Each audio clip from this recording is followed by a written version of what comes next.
All right. All right, Shalom. Call Halayim La, Yahweh Ba'ashim Yahushua Ba'ashim Kakodash. Double honors to the apostles and the elders of Great Millstone, rule teach well. Much peace, love, and salutation to all the brothers doing his work in truth and sincerity. Shalom. This is the brother Batak back again through the spirit with another lesson. Lord willing, it be edifying. So, as you can see, the title of this lesson is going to be sovereignty. This is going to be me landing off something that I brought out at camp this Sunday. And, through the spirit, I decided to make it one of my lessons for the week. Because I had made a few points concerning, our abilities in America. We're not able to be sovereign. So if you look up the word sovereign, which is right down here, it says from early 14th century of persons, because it have to deal with, people, you, yourself, me, you, This is great, superior, supreme, and we're not able to be sovereign. We're not superior here. We're treated as an inferior under Esau, because he's the one that's ruling. So it says having supreme power, and that's what we don't possess. We're not able to do what we want. We don't have that. We don't have the means to do what we want. Every time you turn around, you got to pay. You're subject to payments. If you want to do what you want in this society, you're subject to Esau's fees, if you will, his taxes and things of that nature. That's the only way you're allowed to do certain things. But even with that, you can't do everything. You got to pay to do everything when it comes to Esau. But you shouldn't have to do that. You should be able to, if you want to go visit someplace, you should be able to just go. You shouldn't have to pay for this, or you should have to pay for that. You should have the liberty, if you will, the sovereignty to do what you want, the authority and the rule to do what you want. On all aspects of your life, as long as you obeying the law, statutes, commandments, there's nothing wrong with that. So I just wanted to get a few points and Lord make this lesson, and Lord willing this lesson be edifying. So we're not able to be sovereign because of Esau in his way of life. He wants to tax you at everything that he does, everything you do.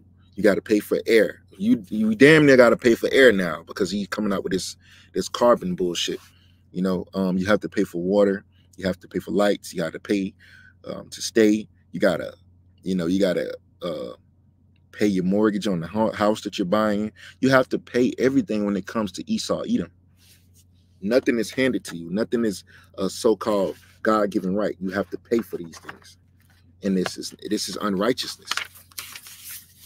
It's the book of Baruch, chapter 3, verse 8. It says, "Behold, we are yet this day in our captivity." So that right there lets you know that we're under somebody. We're not able to do what we want because we're under the rule of Esau. And if you want to have nice things or do this, that, and the third, travel and things like that, you have to pay. You have to pay Esau. It says, "Behold, we are yet this day in our captivity, where thou hast scattered us for a reproach and a curse." So it's not supposed to be like this. We're supposed to have sovereignty. We're supposed to have the power to do what we want. As long as we're not breaking the law, statute, commandments, we good.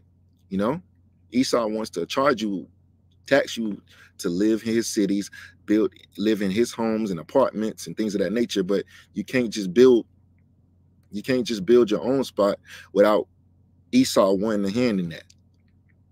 Or in some way, shape, or form, you have to purchase. You have to spend some money because you got to buy the land. The land ain't even yours. You got to buy the land. You got to buy the supplies in order to build your house. You know what I'm saying? So every aspect of your life is is subject to payments. It says, Baruch 3 and 8, "Behold, we are yet this day in our captivity, where thou hast scattered us, for a reproach and a curse, and to be subject to payments, according to all the iniquities of our fathers, which departed from the land, from the Lord our power." So we are under Esau, Edom, and he charges us for everything, And okay, so let's look at the word sovereign. It means having supreme power. That's something that we don't have. That's what Esau has. Esau has supreme power to do what he wants to do. Speaking about the elites, it says highest supreme chief. From vulgar Latin, Suprinus, which means chief principal. Chief principal. This is from Latin super, over. Let's see. It said potent in a high degree. And that's what we don't possess while we're under Esau, Edom. But when Yahushua comes and returns, everything will be set back to normal, man. We won't be subject to payments anymore. Everything will be better once Yahushua returns. So let's look at the word sovereignty. The word sovereignty is from late 14th century. Sovereign, which means preeminence. Now let's look up that word preeminence. It says fame or recognized authority. No, it's like recognized superiority. And that's exactly what the Israelites are going to have in the kingdom of Israel. We're going to have recognized superiority. We have it now, but we have superiority according to the scriptures, but not.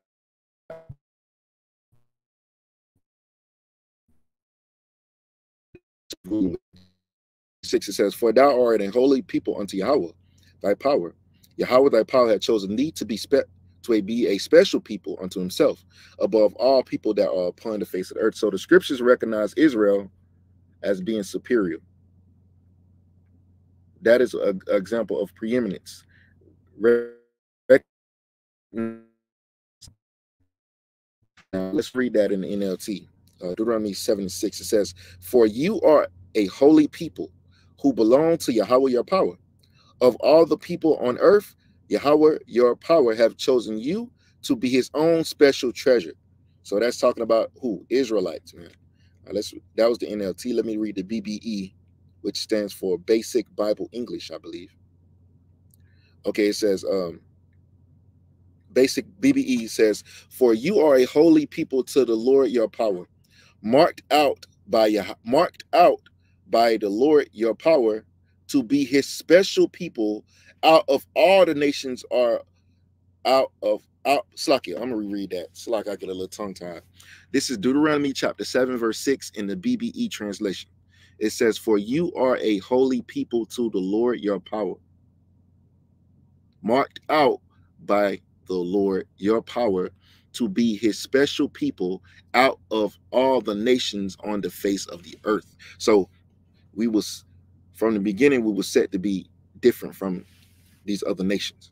And that's how the Lord set it up.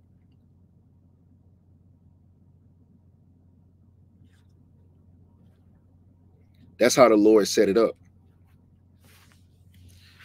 And it's going to return to that. So everybody's going to recognize Israel as being superior and having preeminence, which is what? Recognized superiority. So it says, especially within a particular sphere or profession. Now, let me look on my phone real quick. Let's look up the word eminence. When you look at the etymology, it says projection, protuberance. It's another word I got to look up.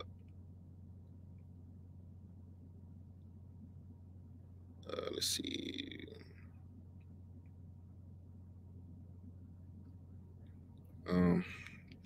Really don't see anything in there that can add to my point. Okay, continuing the word eminence. It means high or exalted position. That's what Israel is going to have.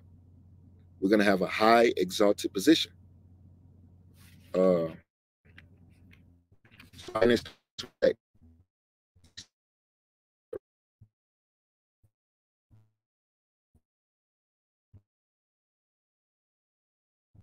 We're going to be exalted. This is Matthew 23:12. It says, and whosoever shall exalt himself shall be abased, and he that shall humble himself shall be exalted. And that's going to come from the Heavenly Father. Israel ultimately as a whole nation is going to be exalted, but there's going to be certain levels even within that. Certain men are going to be exalted above other men, in higher positions, especially like the elect of the Lord. There's going to be positions within that exaltation, if you will. Continue on the word eminence. It says high or exalted position. That's like you get a promotion, if you will. Okay. or you become what, a CEO of a company. That's a what, exalted, a high or exalted position. But basically, we're going to be CEOs over the whole earth, over the whole universe, honestly. Okay, prominent, prominent.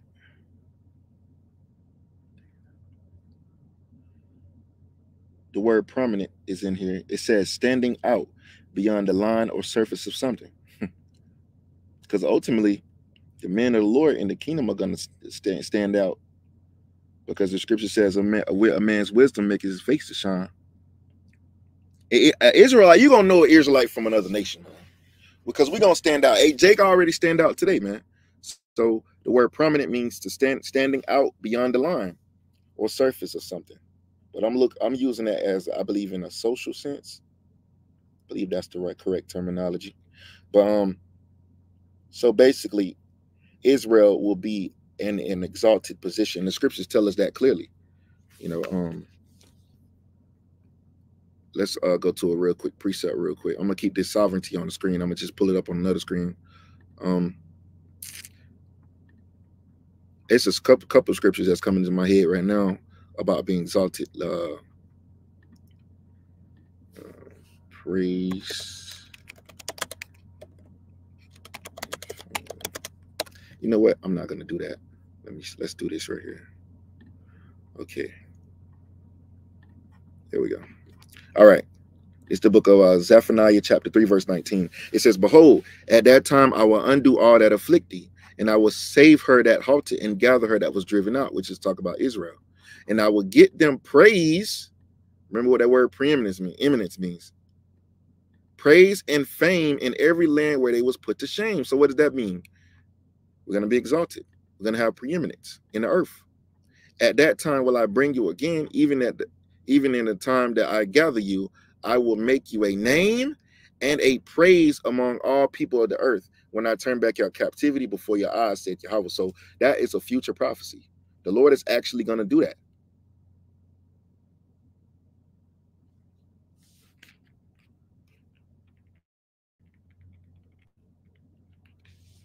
The Heavenly Father actually is going to do that for Israel. So basically, we're going to be exalted.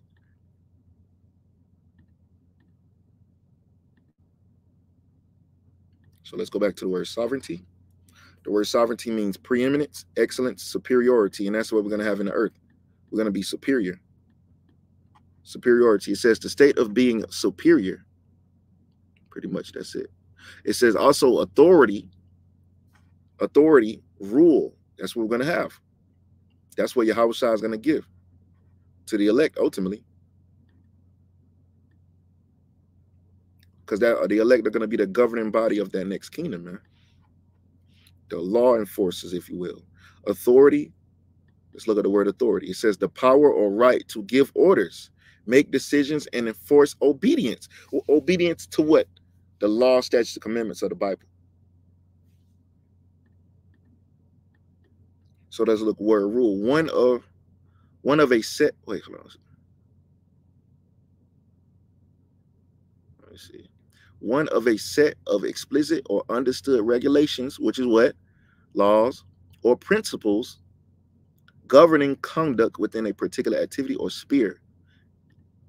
So you're going to have to follow the laws, statutes, commandments. The scriptures already tell us that multiple times.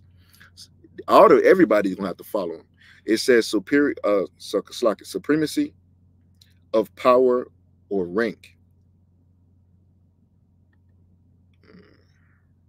Let's go down here. It says the meaning, existence as an independent state. Now we're talking about as a nation. We're going to be able to be sovereign as a nation, a sovereign nation. We're not going to be under the rule of anybody else, because we're going to be the ones that are in that exalted position. We're going to be the ones that's, when I say we, I speak as an Israelite man in hopes of obtaining, these things. But I just want to clear that up. It says, existence as an independent state. So we are hoping to get this. We know we're going to get it according to the scriptures, we're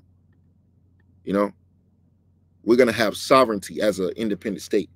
We're going to be able to do what we want, if you will, in righteousness. And nobody's going to stand up against us. Now it says the state or character of being in power. So that's what we're going to have. We're going to be in power, you know? Now, let's go to an example, a modern day example of sovereignty, of a sovereign nation, if you will.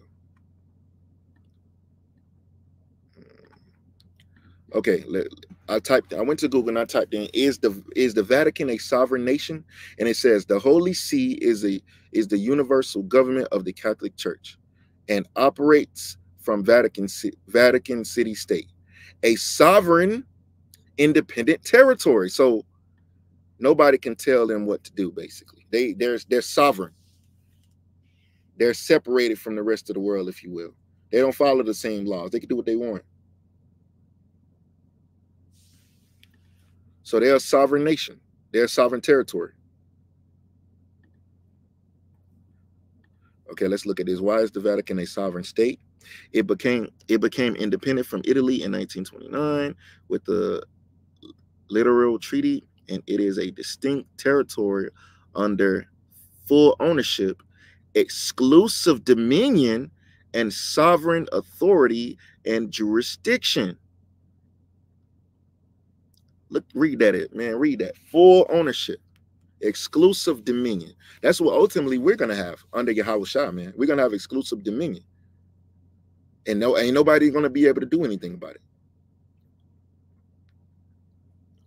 It says, and sovereign authority and jurisdiction. It says of the Holy See itself a sovereign entity under international law, which maintains the city-states temporal power and governance.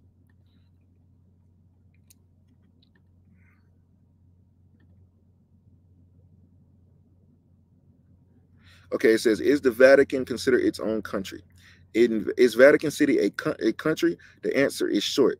It is yes. So it's like its own separate entity, if you will. Okay, what's the legal status of the Vatican? This is a living example of being sovereign, a sovereign place, territory, if you will.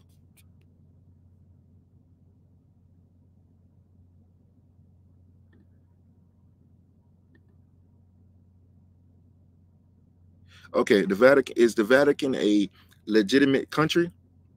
Vatican City is the smallest country in the world. Vatican City is governed as an absolute monarchy with the Pope at its head.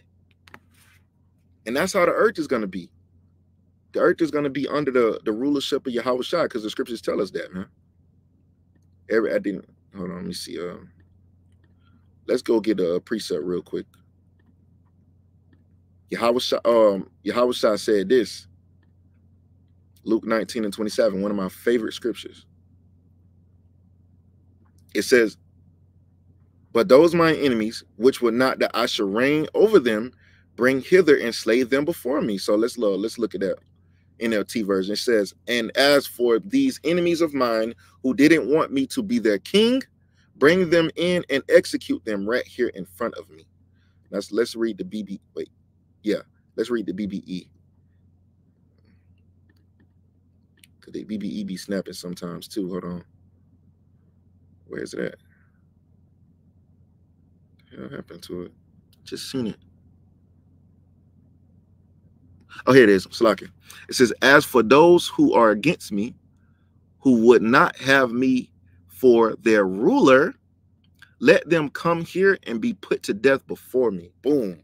So if you don't want Yahweh Shai to reign over you, you're going to be killed.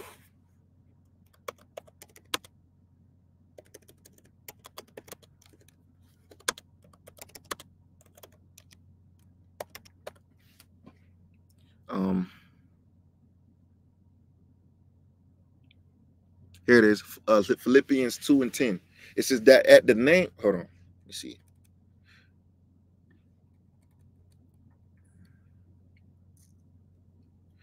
Philippians 2:9. It says, wherefore the Most High hath highly exalted him and given him a name which is above every name, that at the name of Yahweh Shai every knee shall bow, of things in heaven and in the things in earth and the things under the earth. So every knee is going to bow to Yahweh Shai, man. Let's read the NLT. It says, therefore God elevated him to the place of highest honor, and gave him the name above all the other names. Let's read the NLT version on that. It says that at the name of Yahushua, every knee should bow in heaven and on earth and under the earth. And that's exactly what's going to happen. So that right there lets you know Yahushua is going to be dominant.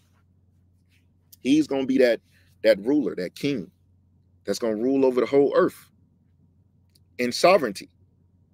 And Israel is going to rule right along with him because he is an Israelite. So let's read.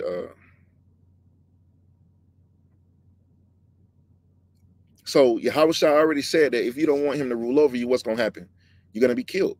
You're going to be slain. You're going to be put to death. You know? So that right there lets you know the influence that he's going to have in the kingdom. Because it was given, he said, all power is given to me. Let me see if I can find that. All power is given unto me.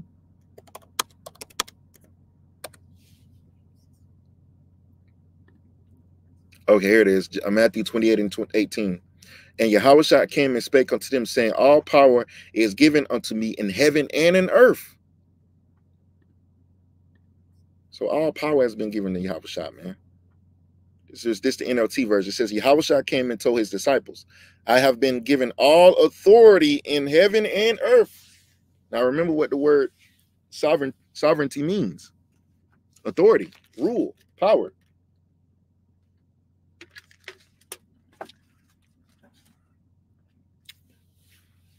Let's read the BBE version, because that usually has a little hidden gem in there. Okay, the BBE says, and Yahushua came to them and said, all authority has been given to me in heaven and on earth. So Yahushua has all the power, man. So you going to get down or you going to lay down? All right, while we here, let's go to Revelations 2. Because I wanted to get these words. Revelation chapter 2, verse 25. It says, but that which ye have already hold fast till I come. And he that overcometh and keepeth my works unto the end, to him will I give power over the nations. Now let's read the different translations. It says, to all who are victorious, which are the elect, the ones that stay in the fight to the end, and ultimately if they die for the Lord, hey, they're still victorious. It says, who obey me to the very end, to them I would give authority over all the nations. So that goes back to that word sovereignty and sovereign. The BBE says, he who overcomes and keeps my works to the end, to him I will give rule over the nations. So that's going to be actual rule, actual power. It says verse 27, and he shall rule them with a rod of iron, as the vessels of a potter shall they be broken to shivers, even as I received of my Father. So we're going to rule with authority, with power. It says they will rule the nations with a iron rod and smash them like clay plots. So you're going to have to do what we say, or there's going to be consequences for it. If you don't follow orders, there's going to be consequences for it. Now let's look up this word power. The Greek word is exousia. It says in the sense of ability, because that's what we're gonna have. We're gonna have the ability to do what the fuck we want to do. So when you look up that word, hey, let's look up this Greek word. Strong's G 1832, existy, which means it is lawful. It says, hold on, let's see. Third person singular. Impersonally, it is right through the figurative idea of being out in public. Be lawful. It says, it is lawful. It is lawful to do whatever the fuck we want to do in righteousness, man. So let's go back, because the word exousia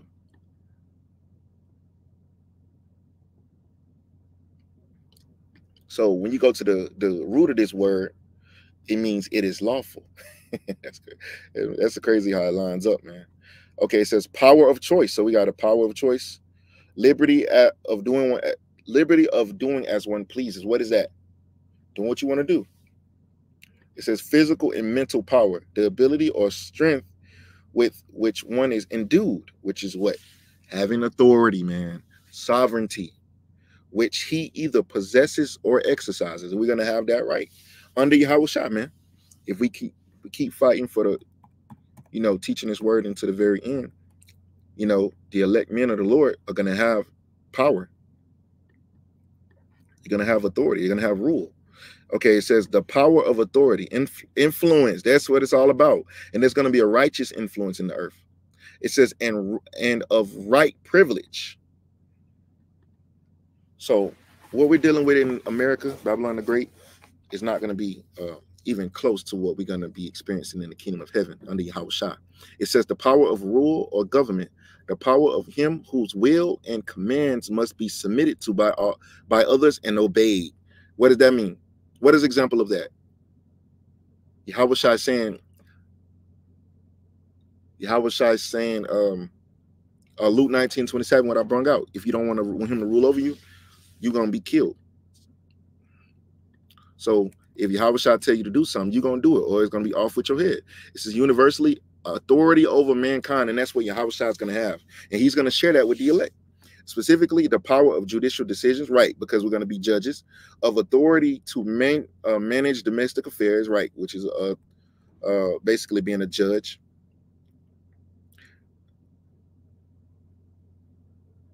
It says a metonically, it says a thing subject to rule or authority or rule, one who possesses authority, a ruler, human magistrate, the leading and more powerful among created beings, superior to man, spiritual potentates. So that's what the elect are going to be.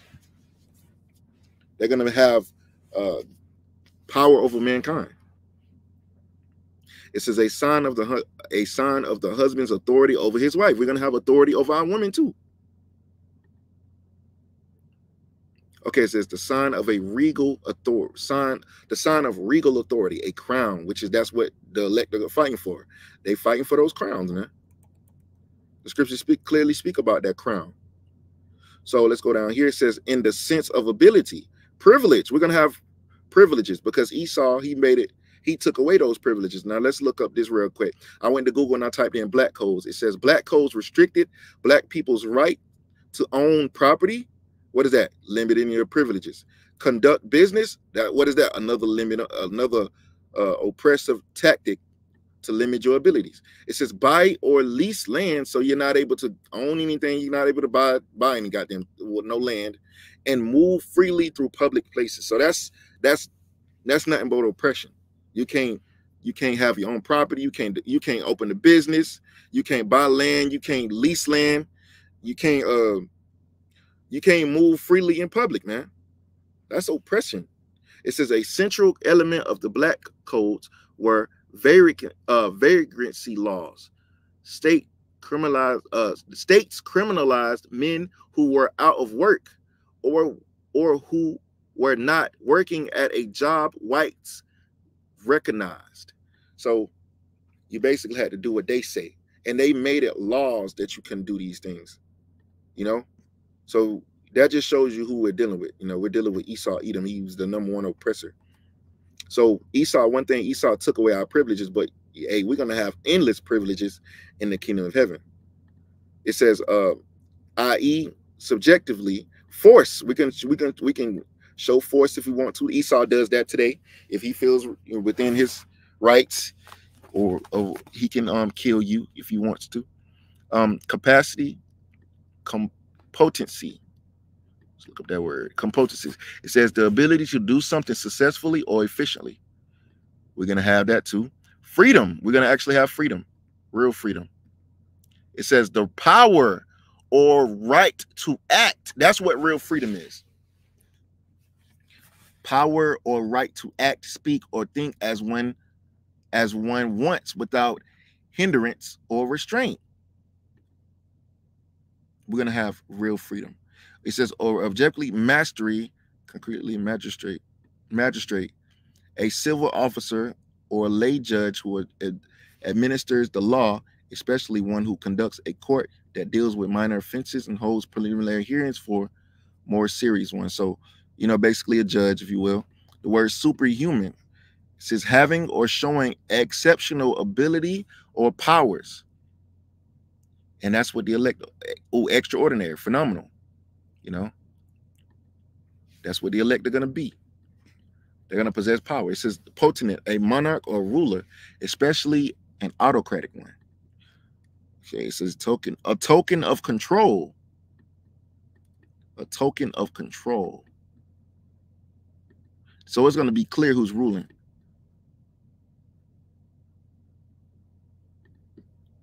Influence. We're going to have righteous influence too. The capacity to have an effect on the character, development, or behavior of someone or something, of its effect itself, or the effect itself. So we're going to have influence, a righteous influence, because everybody's going to have to rule. Everybody's going to have to obey our laws, statutes, commandments of the Bible. So it's very clear, very simple. Authority, the power, right to give orders. Yep, I already went into that. So the elect are going to have these things. Ultimately all Israel is going to be saved, like the scripture says. And all Israel is going to be respected, but it's going to be certain levels to it, for different ones, different guys, if you will. Especially elect of the Lord. Okay, so let me look at these. Okay, so with that being said, man, this is that's all I had through the Spirit concerning the word sovereignty. So ultimately, that's what Israel is going to have. We're going to have sovereignty, man, the will to do what we want, and it all comes when Yahushua. It's all going to come when Yahushua takes over, man. That's why we're anticipating his return, and we're patiently waiting for him to come back, so he can put us back where we belong, back on top. Because right now we're at the bottom of the bottom of the bottom, man. So with that, man, Lord willing, this lesson edifying through the Spirit, I'm going to close out by giving all praises and glory to Yahweh, by Hashem Yahushua, by Hashem Rakakodash. Double honors to the apostles and elders of Great Millstone, who really teach well. Most peace, love, and salutation to the brothers doing this work in truth and sincerity. I want to say shalom, Kom Yasha Allah, wa abba baba, wa abba adawam, shalom.